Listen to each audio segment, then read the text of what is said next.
मेरे स्वामीनाथ मुझसे वादा करके गए थे कि रानी मैं 1 हफ्ता के अंदर में लौट करके चला आऊंगा।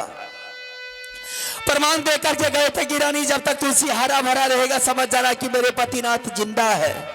जिस रोज तुलसी व मौला जाएगा समझ जाना कि मेरे पतिनाथ इस दुनिया से चल बसे। नित प्रति रोज मैंने पूजा करती हूँ उस तुलसी पेड़ का, माँ दुर्गा की पूजा करती हूँ। तुलसी तो हरा भरा है लेकिन उसका कोई यथा पता अभी तक खोज खबर कुछ नहीं आया है। ठीक है, मैं आज इंदर सिंह को बुला करके सारी बतावरण में इंदर सिंह को कह देती और इंदर सिंह को आज मैं दल का घर भेज रही हूँ। अगर मेरे स्वामीनाथ किसी हालात में किसी नौबत में अगर फंस गए होंगे तो मैं इंदर सिंह आवाज वहां से खबर लाएगा, फिर यहाँ से कोई ना कोई बतावरण मैं सोचूंगी।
दूसरे लोग आपके दरबार आते थे तो रानी का सामान मैंने देख रहा था, लेकिन चाची यार सफेद कपड़ा बदन पर, क्या बात है?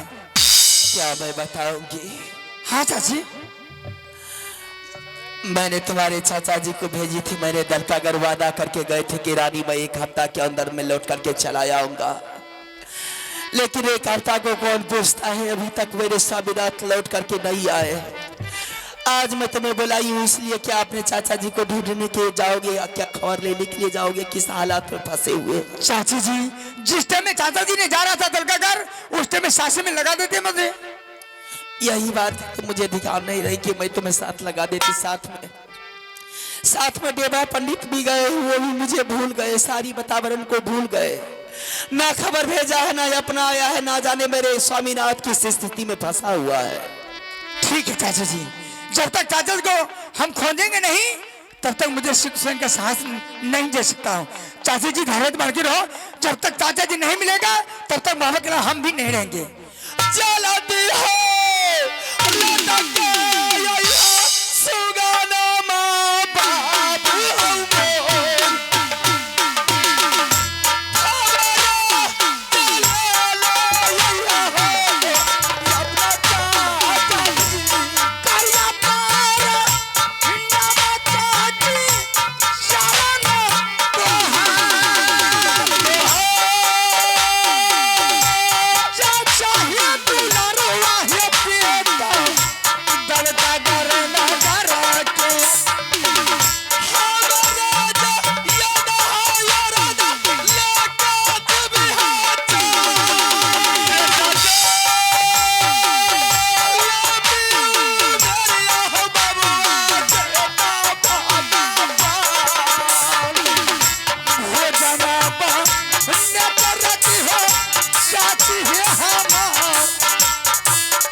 रे चारों टाप में जोरी नाल ठोका दूं रे सोना के जीने रे बिनुला का धरा सोना लगा धरा या बिनुला के रे मखमल चादर दूर बिछा चढ़ गई इंदल रस बिंदला पर आलू पाचार नपली करनो जतरा बना कर मदन हमी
यही है दलकागर।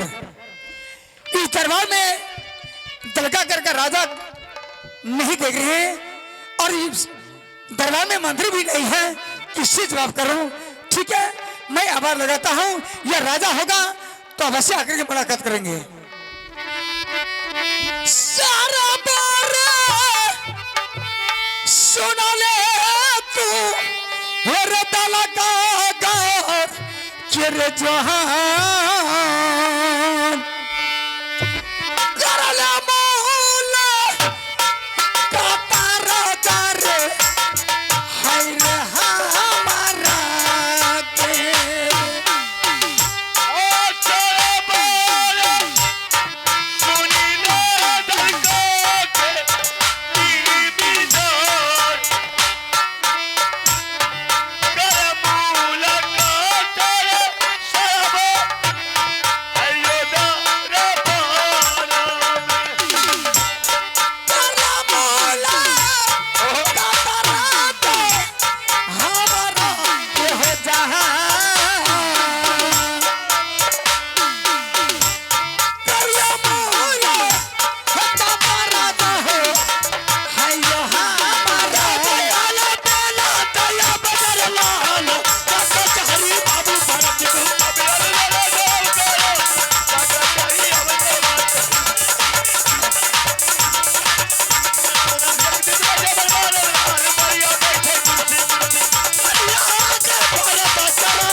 महाराज बोलो। यह कौन सा राज है? ये हाँ, ये दलका कर। ये दलकागढ़ है? हाँ, ये दलकागढ़ का राजा कौन है? नजर नहीं कौन है, देख रहे? क्या आप है राजा? हाँ, आपका नाम क्या है? बाबू भरत सिंह। क्या आप ही का नाम है बाबू भरत सिंह? हाँ महाराज, मैंने कान से सुनते थे, आंखों से कभी नहीं देखे थे भरत सिंह कैसा राजा है। आज आँख खोल करके देख ले कैसा है। मैंने आज पहचान गए। लेकिन राजा एक बात बता सकते हैं? दो बात बताएंगे। महाराज, आपके राज में 3 खिलौना है, क्या सही बात है? हाँ, सही बात है। तो महाराज, मुझे 3 खिलौना चाहिए। 3 खिलौने के लिए आपके राज हमने आए हैं, मुझे दे दीजिए और आपका दरबार हमने खाली करके चले जाएंगे। पहले सुन ले। क्या? ये बता, तुम्हारा घर कहाँ है? तुम्हारा पिताजी का नाम क्या है? तुम्हारा क्या नाम है? मेरा घर पड़ता है महाकिला। मेरा पिताजी का नाम अमरपति आला सिंह, मेरे चाचा जी का नाम बाबू रुदल सिंह, मेरा नाम इंदल कुमार। अच्छा, राज महप्पा घर हुआ। हाँ 3 सामान नहीं लेके आया है। जी हाँ। इंदल सिंह, ऐसा कर क्या? कि मैं तुमको अभी आराम से समझा रहा हूं। तुम जहां से आया है तू वहीं लौट कर चले जा, मां के गोद में बैठ जाना आराम से। ये अगर तुमको जान बचाना तो तुम घर के भाग जाओ, ना तो सोच लो कहां आ गया है। हेरे कब से भरत सिंह, हेरे तू जोधार बन गए। हेरे कब से कमर में बांधा रहा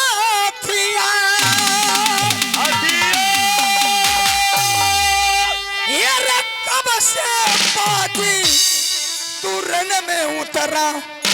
रे बाजी सुनो हेरे भरत जी मेरे दार, न तो सामान दे दे रे हमारा के। रे तब तो चली है रे गजब के रे मार। रे बात बात में बतवा बढ़ गए। रे रगरा मत दवी तल सिंह सर जा। रे है तो बेटा राजपूत का। रे आखिर जान रहे है कि रजा, बिना सामान लेने वापस नहीं जाइबू। चलती दे दे भरत सरदार, हाथों की तारे लला भैया।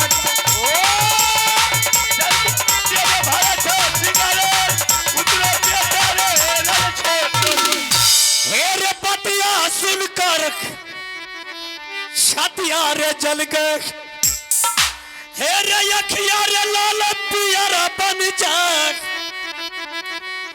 गोरा बदन पर काला धब गए। हे रे तोरा सर छतरी ओ हमें देखेंगे साले। चल धसरा रे मर्दाना के चल की उतर जो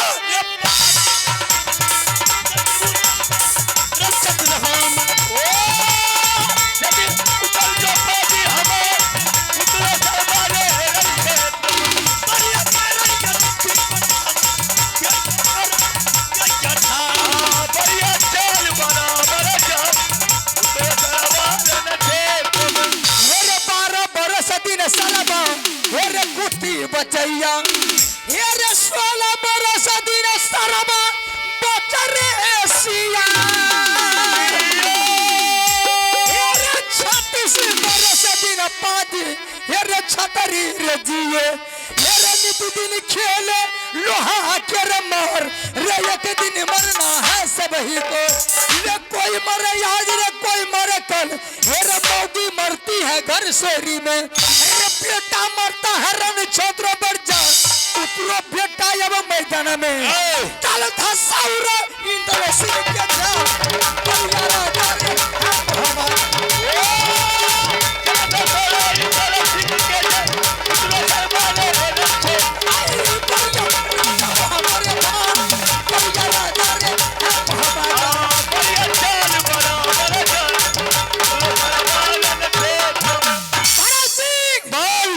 अगर साला तुम्हें माँ का दूध पिया है बेटा तो चल मैदान में उतर के फैसले कर ले या ना साला तुम्हें डब्बा का दूध पिया है तो बीवी के हाथ में जाकर के छिप जा। इसका मतलब तू फैसला करेगा रे? हाँ रे तुम करेगा रे? हम करेंगे। चल चल चल तेरी माँ का दर्द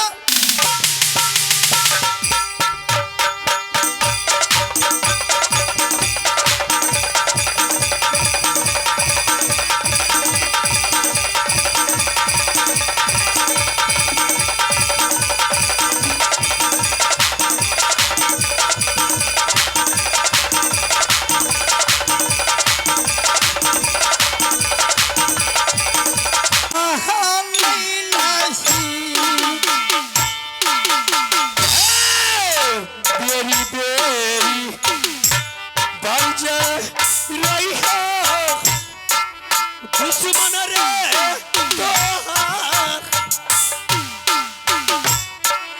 ये कोना शनिया रखला अरे हमारा चाचा याब सुनला लो दला सारता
बोल अभी इंद्रसी का प्राण बच गया तो साले तुम्हारे दल का घर में आग लगा देंगे, छोड़ेंगे नहीं।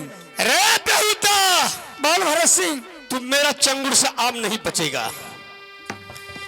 मैंने उसी टाइम इसी वक्त तुमको समझाया था तुम अपने घर के चले जाओ।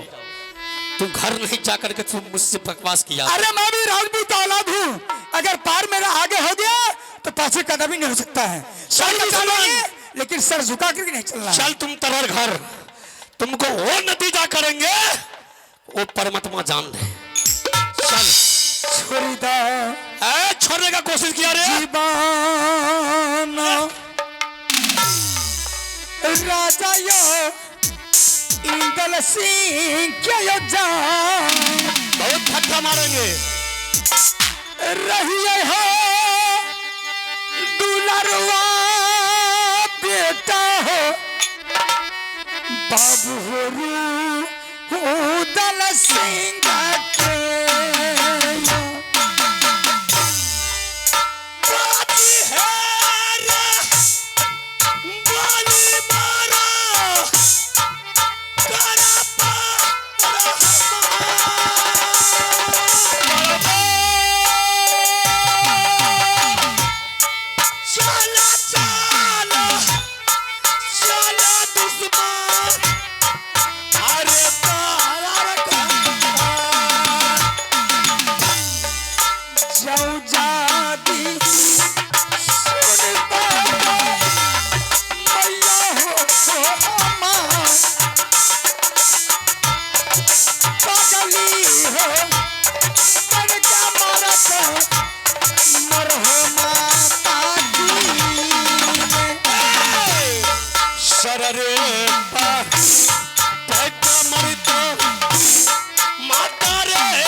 आश्चर्य की बात है कि आज मेरी राज दरबार बिल्कुल सन्नाटा है।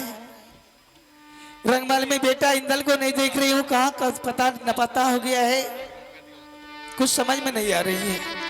देवर जब शिकार खेलने के लिए जाते थे मुझसे मुलाकात कर कर जाता था कि भाभी 6 महीना के लिए मैं जा रहा हूँ, घबराना मत, हफ्ता रोज के लिए तुम्हारे मुलाकात करने के लिए जरूर आऊंगा।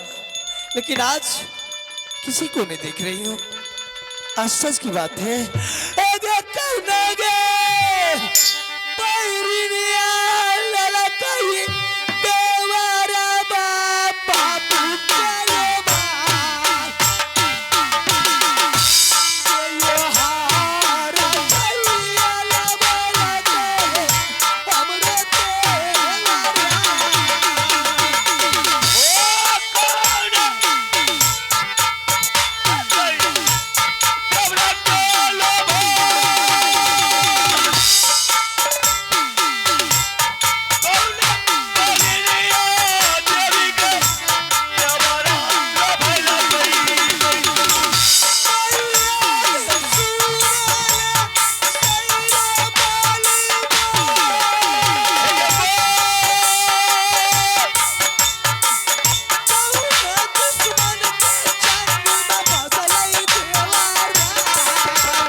गोतनी की छोटी गोतनी की आवाज आ रही है रंगमहल से।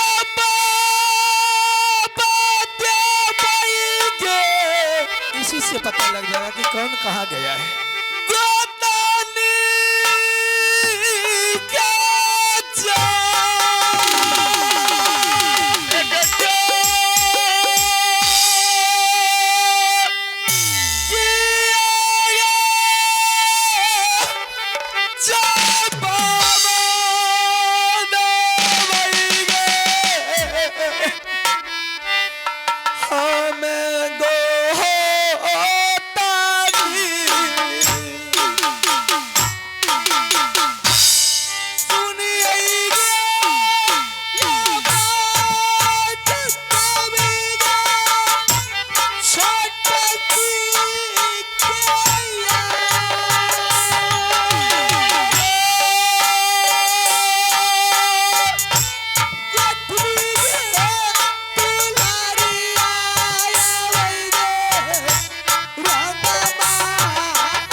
थर कांपे